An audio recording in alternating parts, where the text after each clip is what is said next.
오늘 흘러넘침이라는 제목으로 하나님 말씀을 증거하도록 하겠습니다.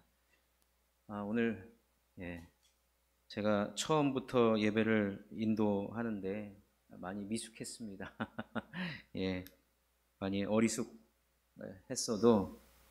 너그러운 마음으로 함께 예배 드리셨으면 좋겠고, 한 주간 동안 무더위 가운데서도 이렇게 하나님께서 지켜주신 것 감사하고, 오늘 주일 예배에 나오신 성도님들을 주님의 이름으로 사랑하고 축복합니다.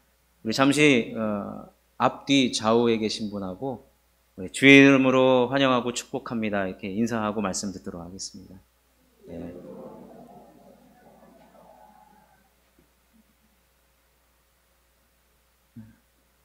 최근에 교회를 연구하고 있는 이 학자들이 나름대로 자기네들 그 학자들의 연구법에 의해서 교회 1세대, 교회 2세대, 우리가 요즘에 이런 세대라는 말을 많이 쓰잖아요. 교회 4.0이라는 책을 어느 학자가 쓰면서 이제는 교회 3세대가 지나가고 교회 4세대라고 불리는 시대가 왔다라고 이렇게 구분을 지으면서 교회를 이렇게 정의를 내리고 있더라고요. 교회가 하나님의 임재와 운행의 공간이 되어야 합니다. 그리고 그 거룩한 공간에서 복음의 생명력과 은혜를 세상 밖으로 흘려보내는 교회가 바로 교회 4.0이라고, 교회 4세대라고 이렇게 이야기하는 것을 들었습니다. 근데 이게 굉장히 요즘 시대의 말로 이렇게 표현하는 것 같지만, 사실은 이 말은 우리가 오늘 읽은 구약 성경에 기록되어 있습니다. 이미 성경에 기록된 말을 학자들이 교회 4.0이라는 말로 이렇게 다르게 표현을 한 것이죠. 오늘 우리가 읽은 이 본문은 때는 언제였냐면 이스라엘이 바벨론에 의해서 멸망을 당했을 때입니다. 솔로몬이 지었던 아름다운 성전은 이미 파괴가 되었고 이스라엘 백성들은 바벨론 포로로 끌려갔습니다. 이때 함께 끌려갔던 오늘 본문을 기록한 이 에스겔 선지자는 포로지에서 하나님의 부르심을 받습니다. 그리고 선지자 사역을 감당을 하게 되었습니다. 그러던 중에 하나님께서 이 에스겔 선지자에게 환상을 보여주세요. 환상을 보여주면서 이 환상의 내용이 무엇이냐면 이스라엘의 회복에 대한 내용입니다. 사실 여러분, 오늘 이제 제가 말씀드리는 이 내용들은 회복에 대한 내용입니다.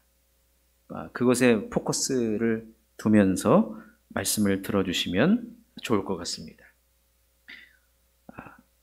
에스겔 선지자에게 이스라엘의 회복을 보여주시면서 가장 먼저 그에게 보여주신 것이 무엇이냐면 앞으로 회복될 미래적인 성전에 대한 것이었습니다. 하나님은 지금 철저하게 무너진 이스라엘 백성들을 언젠가는 회복시켜 주실 것인데, 근데 그 회복의 출발과 그 회복의 시작이 무엇으로부터 비롯되느냐? 바로 환상을 통해 보여주는 성전이라는 거예요. 성전. 자, 하나님께서 이 에스겔 선지자를 환상 가운데 데리고 가십니다. 어디로 데리고 가느냐?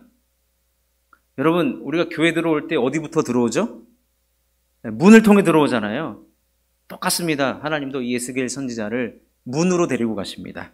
에스겔 47장 1절과 2절에 이렇게 기록되어 있습니다.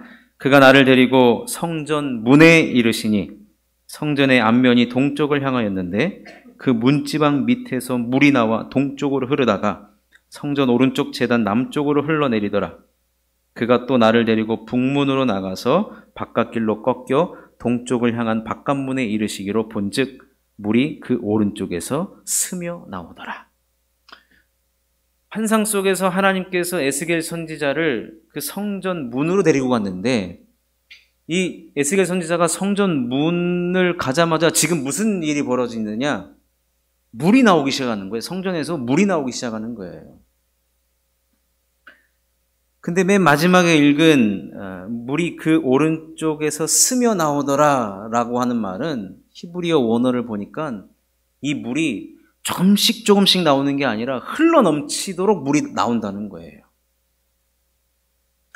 여러분, 성전에서 물이 나온다라고 하는 이 환상을 훗날 우리 예수님께서 이렇게 말씀을 하십니다. 요한복음 7장 37절과 38절에 이렇게 기록합니다. 명절 끝날 곧 큰 날에 예수께서 서서 외쳐 이르시되 누구든지 목마르거든 내게로 와서 마시라. 나를 믿는 자는 성경의 이름과 같이 그 배에서 생수의 강이 흘러나오리라 하시니. 이 예수님 배에서 뭐가 지금 흘러나오느냐? 생수의 강이 흘러나온다는 거예요. 그러면서 이 물은 예수님으로부터 나오는 물이고, 근데 이 물도 성경에서 요한복음 7장 39절에서 이렇게 표현하고 있습니다. 이는 그를 믿는 자들이 받을 성령을 가리켜 말씀하신 것이라. 결국에는 예수님으로부터 나오는 이 물은 무엇이라고요? 성령이라는 거예요. 성령. 근데 이 에스겔 선지자가 하나님께서 보여주는 그 환상 속에서 성전으로부터 흘러나오는 물은 결국에는 예수님께서 하신 말씀을 이렇게 대조해서 보면은 결국에는 새 성전, 이 에스겔 선지자가 보고 있는 이 새 성전으로부터 지금 무엇이 나오느냐? 그 물이 나온다는 것은 결국에는 성령이 흘러나온다는 것이고, 다른 말로 하면 하나님의 임재하심과 운행하심의 역사가 이 새 성전으로부터 흘러 넘친다는 것입니다. 그래서 아까 제가 말씀드린 교회 4.0에서 교회는 하나님의 임재와 운행의 공간이 되어야 한다고 했는데, 바로 에스겔이 환상으로 보고 있는 새 성전이 이러한 모습과 동일하다라는 것입니다. 여러분, 그래서 쉽게 말씀드리면 결국에는 하나님께서는 이스라엘 백성들을 회복시킬 때 무엇으로부터 회복을 시키느냐면 새로운 성전으로부터 흘러나오는 그 하나님의 은혜, 그 은혜가 흘러감을 통하여서 회복이 시작된다는 것이에요. 그래서 결론부터 말씀드리면 성전으로부터 흘러나오는 하나님의 은혜의 두 가지의 속성이 오늘 본문에 등장하고 있는데요. 첫 번째가 뭐냐면 깊어진다는 거예요. 하나님의 은혜는 깊어진다는 거예요. 두 번째는 하나님의 은혜는 확장하는 확장성을 가진다는 거예요. 에스겔이 성전을 보여주고 있는 이 하나님의 사람이 에스겔 선지자를 데리고 가는데 동쪽으로 가서 이 성전의 크기가 얼마나 되는지 측량을 합니다. 측량을 했더니 몇 척이 나왔냐? 1000척이 나와요. 1000척이. 근데 측량을 하고 있는데 그때 물이 어디까지 차냐면 발목까지 차오릅니다. 그리고 나서 또 1000척을 측량을 하고 나니까 이 물이 어디까지 오냐면 무릎까지 차요. 또다시 1000척을 측량하고 나니까 이 물이 어디까지 올라왔느냐? 이제 헤엄칠만 하고 사람이 능히 건너지 못할 강이 될 정도까지 그렇게 성전에 지금 그 물이 흘러 넘치고 있는 거예요. 그 말은 즉슨 하나님의 성전에 이렇게 하나님의 은혜가 흘러 넘치고 있다는 것입니다. 자, 에스겔서 47장 3절과 5절을 통해서 확인해 보도록 하겠습니다. 그 사람이 손에 줄을 잡고 동쪽으로 나아가며 1000척을 측량한 후에 내게 그 물을 건너게 하시니 물이 발목에 오르더니 다시 1000척을 측량하고 내게 물을 건너게 하시니 물이 무릎에 오르고 다시 1000척을 측량하고 내게 물을 건너게 하시니 물이 허리에 오르고 다시 1000척을 측량하시니 물이 내가 건너지 못할 강이 된지라. 그 물이 가득하여 헤엄칠 만한 물이요 사람이 능히 건너지 못할 강이더라. 여러분, 아까 제가 말씀드린 하나님의 은혜의 속성은 깊어진다 그랬잖아요. 처음에는 이 물이 발목을 찼고, 그 다음에 무릎까지 올라오고, 그 다음에는 허리까지 올라오고, 그 다음에는 사람이 건너지 못할, 그런 능히 건너지 못할 강이 되는 것처럼, 여러분, 하나님께서 이스라엘 백성들에게 회복을 주실 때 가장 먼저 우리가 해야 할 일은 뭐냐면 성전으로부터 흘러나오는 그 은혜를 받아야 된다는 겁니다. 아멘이십니까? 은혜를 받으셔야 돼요. 근데 이 은혜는 발목까지 오는 은혜 가지고 되지 않습니다. 은혜는 깊어지는 특성이 있어요. 오늘 받은 은혜가 있고 내일 또 다른 은혜를 받고, 근데 그 은혜를 제대로 받으면 받을수록 더 깊은 은혜를 사모하게 하는 특성이 있어요. 은혜를 받으면 또 은혜 받고 싶고, 하나님의 말씀을 들으면 또 듣고 싶은 그런 상태. 하나님은 이스라엘의 회복을 바로 이 은혜의 깊어짐을 통하여서 회복의 시작을 말씀하고 있는 것입니다. 얕은 물가에 서 있던 사람들이 저 망망한 대해를 꿈꾸는 것처럼 은혜는 깊어짐의 속성이 있어요. 그렇기 때문에 깊어지는 은혜를 우리는 갈망해야 될 줄로 믿습니다. 깊어지는 것만이 아니라 이제는 제가 아까 말씀드린 대로 이 은혜는 확장되고 있어요. 아까 에스겔 선지자가 천척을 측량하고 또 천척을 측량했다는 것은 무엇이냐면 성전으로부터 주시는 하나님의 은혜는 확장하고 또 확장하게 되어 있다는 것입니다. 여러분, 신앙생활 처음 하시는 분도 있을 테고, 신앙생활이 여러분 우리가 연수가 깊어질수록 깊어질 수 있도록 우리가 지난날의 과거의 우리들의 모습을 보면 너무나도 우리가 믿음 없음을 우리가 보게 되지 않습니까? 저도 그래요. 지난날을 돌아보면 그때 왜 그랬을까? 왜 그렇게 믿음 없는 삶을 살았고 왜 그렇게 믿음 없는 선택을 하고 살았는가? 이렇게 되돌아보게 되는데, 근데 지금의 나를 보면 그때보다는 조금 더 잘한 저의 모습을 보게 됩니다. 내일은 또 확장되어 있는 모습을 발견하게 될 것입니다.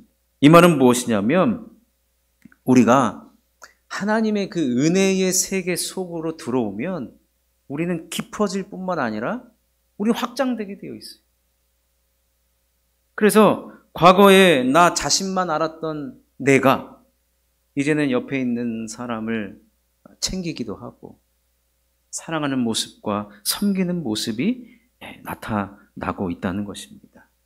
그래서 우리 예수님께서는 마가복음에서 겨자씨 비유를 이야기하시면서, 겨자씨는 정말로 이게 작고 작은 씨앗인데 이것이 땅에 심겨지면은 정말로 큰 나무가 되어서 큰 그늘을 만들어서 많은 새들이 와서 깃들이고 그곳에서 많은 또 생명을 쉬게도 하고 또 많은 이 확장의 모습을 보여주고 있습니다. 마가복음 4장 30절에 32절을 읽어드리면 또 이르시되 우리가 하나님의 나라를 어떻게 비교하며 또 무슨 비유로 나타낼까? 겨자씨 한 알과 같으니 땅에 심길 때에는 땅 위의 모든 씨보다 작은 것이로되 심긴 후에는 자라서 모든 풀보다 커지며 큰 가지를 내나니 공중의 새들이 그 그늘에 깃들일 만큼 되느니라. 이 작은 겨자씨가 큰 숲을 이룬다고 하는 이 확장의 은혜를 우리 예수님께서 말씀해 주고 있는 것입니다. 이것이 바로 하나님 나라의 특징이고, 하나님께서 에스겔을 통하여서 보여주신 이 새 성전을 통하여서 하나님은 이러한 일들을 이루기를 원하신다는 것입니다.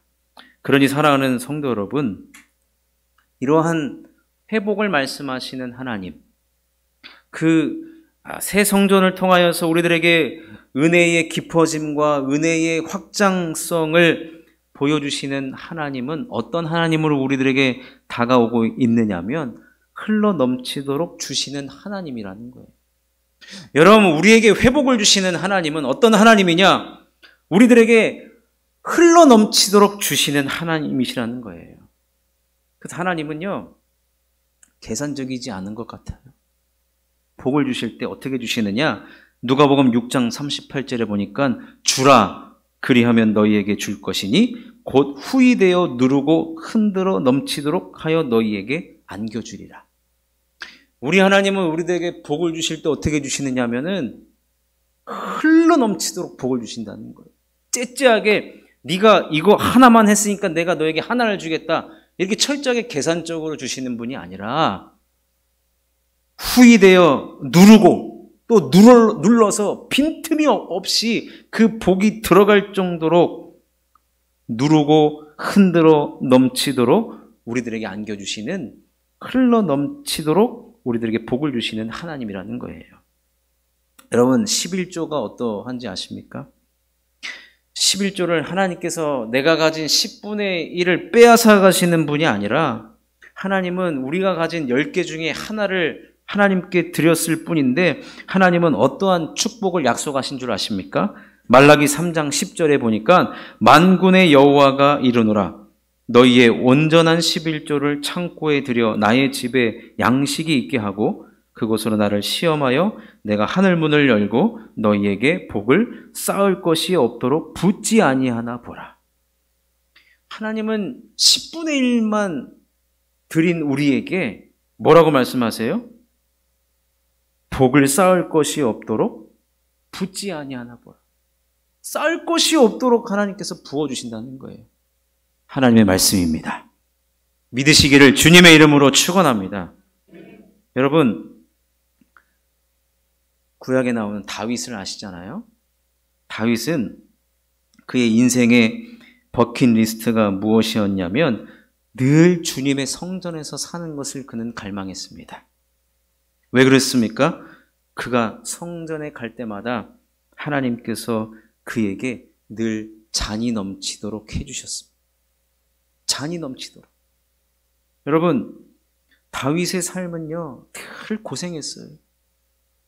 늘 오늘은 어디서 잠을 자야 할까 사울 왕을 피해서 도망 다닌 때가 있었고, 늘 광야의 삶을 살아왔던 그 다윗은 그래서 주의 성전에서 사는 것을 늘 갈망하면서, 왜 그러냐? 성전에 갈 때마다 하나님은 그에게 늘 잔이 넘치도록, 내가 가진 것이 없지만 내 마음이 늘 불안해하고 늘 염려와 걱정으로 살아갔던 그 인생이었지만 주님 앞에 나올 때마다 하나님은 그의 빈잔을 다 채워서 흐르고 넘치도록 해주신 하나님이시라는 것입니다.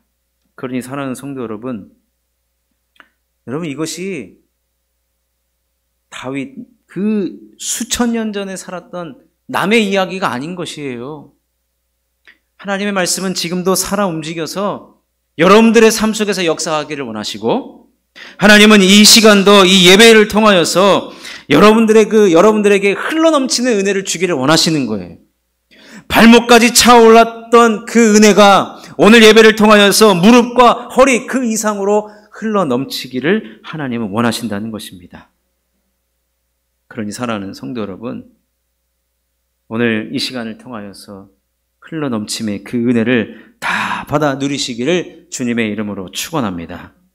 근데 중요한 것은 여기서 끝나는 것이 아니라 항상 우리 하나님은요, 우리가 받은 복, 우리가 받은 그 은혜는 내가 움켜쥐고 살아가기를 원하지 않으세요. 우리의 믿음의 조상 아브라함을 부르셨을 때도 복의 근원으로 부르셨어요. 이 말은 뭐냐면 하나님은 아브라함에게 복을 주시고 그 복을 아브라함을 통해서 흘러가도록 하나님은 원하셨어요. 이게 바로 우리 기독교의 본질이고 정체성인 것입니다. 그렇다면 회복을 말씀하시는 우리 하나님께서 오늘 이 에스겔 선지자를 통하여서도 마찬가지로 우리들에게 은혜의 그 깊어짐과 확장되는 은혜, 흘러넘치는 은혜를 주실 뿐만 아니라 그 은혜가 여러분들을 통하여서 성전 밖으로까지 흘러가기를 원하신다는 것입니다. 여러분, 오늘 우리가 47장 7절에서 10절까지 말씀을 다 같이 한번 읽어봤으면 좋겠습니다. 자, 우리 화면을 통하여서 또 말씀을 통하여서 함께 읽겠습니다. 시작. 내가 돌아가니 강 좌우편에 나무가 심이 많더라. 그가 내게 이르시되 이 물이 동쪽으로 향하여 흘러 아라바로 내려가서 바다에 이르리니 이 흘러내리는 물로 그 바다의 물이 되살아나리라. 이 강물이 이르는 곳마다 번성하는 모든 생물이 살고 또 고기가 심이 많으리니 이 물이 흘러 들어가므로 바닷물이 되살아나겠고 이 강이 이르는 각처의 모든 것이 살 것이며 또 이 강가에 어부가 설 것이니 엔게디에서부터 에네글라임까지 금을 치는 곳이 될 것이라. 그 고기가 각기 종류를 따라 큰 바다의 고기같이 심이 많으려니와 그 진펄과 개펄은 되살아나지 못하고 소금 땅이 될 것이며 강 좌우가에는 각종 먹을 과실나무가 자라서 그 잎이 시들지 아니하며 열매가 끊이지 아니하고 달마다 새 열매를 맺으리니 그 물이 성소를 통하여 나옴이라. 그 열매는 먹을 만하고 그 잎사귀는 약재료가 되리라. 이 말씀을 제가 정리를 해보면 이 문에서부터 나오는 그 물이 아까 점점 많아진다 그랬죠? 근데 이 많아진 물이 어디까지 흘러가고 있냐면 성전 바깥으로 흘러가고 있습니다. 그래서 성전 바깥으로 흘러간 그 물은 성전 바깥에 있는 모든 곳을 지금 어떻게 했느냐? 푸르르게 만들었어요. 물이 가니까 나무가 자라나고 풀이 자라나고 또 물이 많아지니까 그곳에 물고기들이 살아나고 물고기들이 있으니까 어부들이 나타나서 경제 활동을 해요.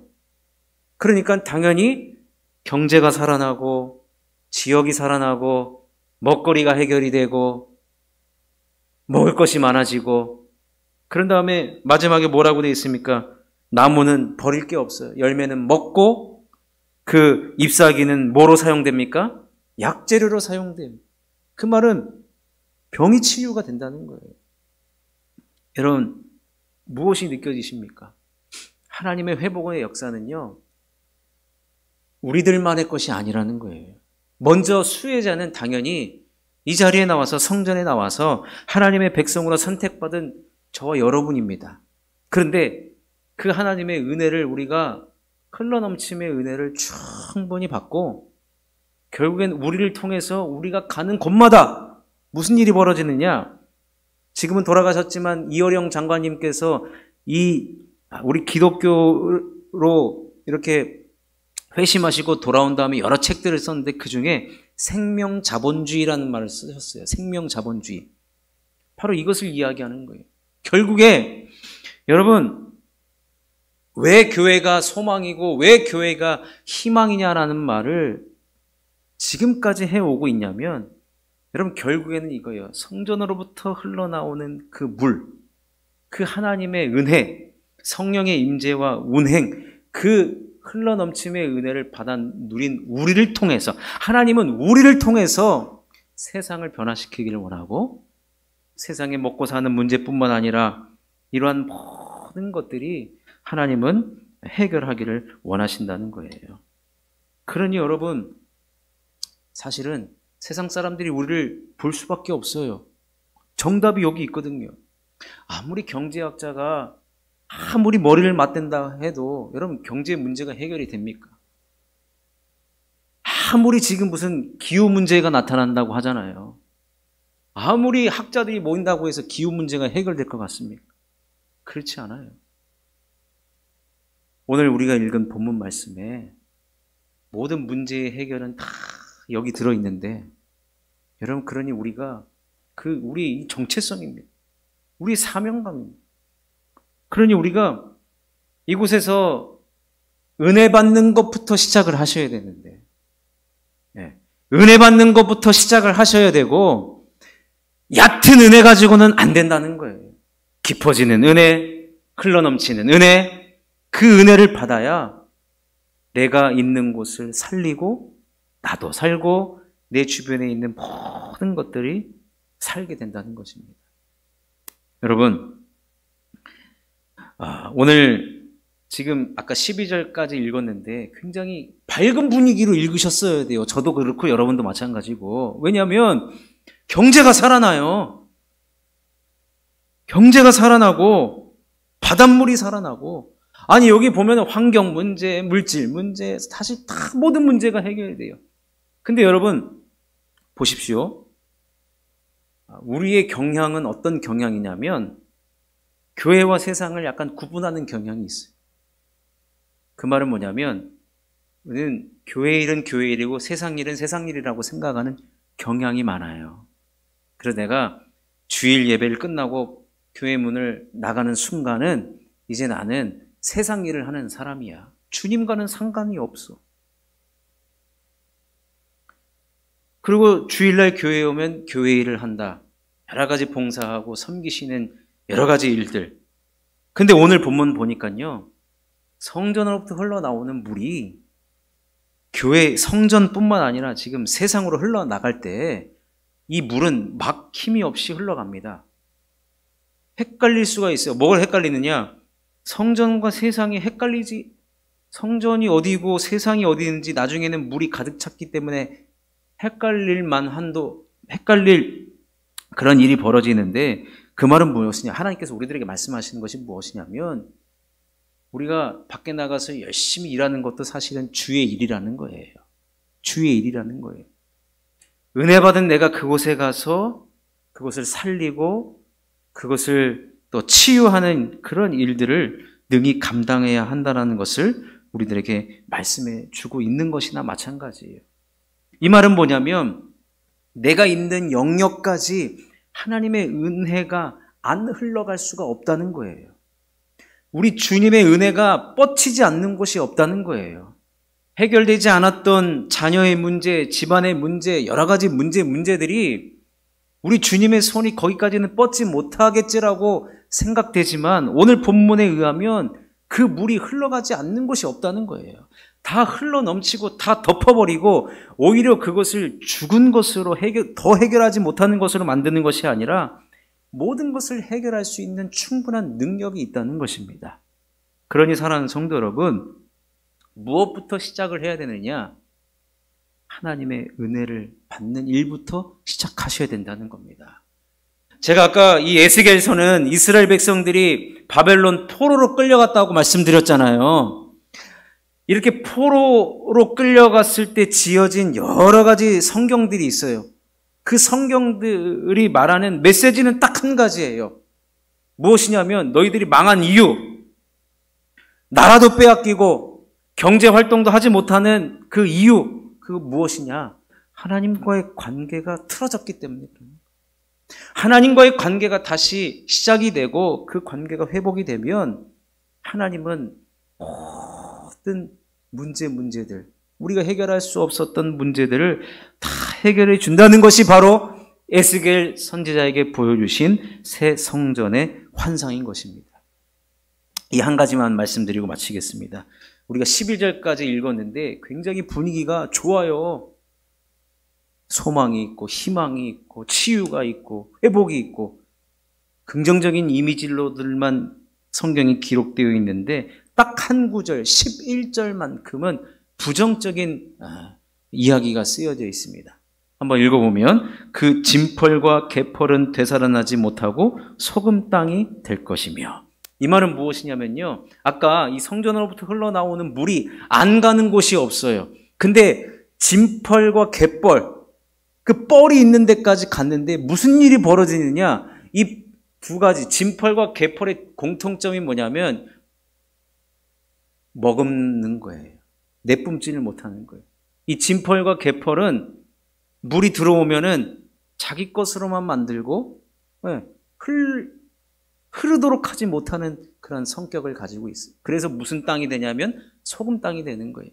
소금 땅은 식물이 자랄 수가 없어요. 이 말은 무슨 말이냐? 여러분, 우리가 받은 은혜, 받을 은혜들, 어떻게든지 하나님께서는 우리들에게 은혜 주시기를 원하시고 하나님 우리들에게 복 주시기를 원하시는데, 여러분, 우리가 그 받은 은혜와 복은 반드시 흘려보내지 않으면 진펄과 개펄과 같은 인생이고 소금 땅, 그냥 나만 살고 끝나는 거예요. 그건 우리 정체성이 아니라는 것입니다. 사랑하는 성도 여러분, 말씀을 맺겠습니다.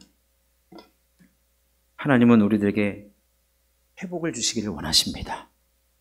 그것이 어디서부터 시작되느냐? 하나님과의 이 관계성. 그럼 여러분, 하나님과의 관계성을 어디서부터 여러분 맺기를 하나님은 원하시느냐? 우리 성전이죠. 여러분, 이곳이 가장 기본이고 기초입니다. 주님 만나는 일에 여러분 힘쓰시기를 바라겠고, 주님 만나기로 오기만 하면 내가 마음을 열고 오늘 은혜 받을 것을 믿고 나아가면 하나님 반드시 은혜 주십니다.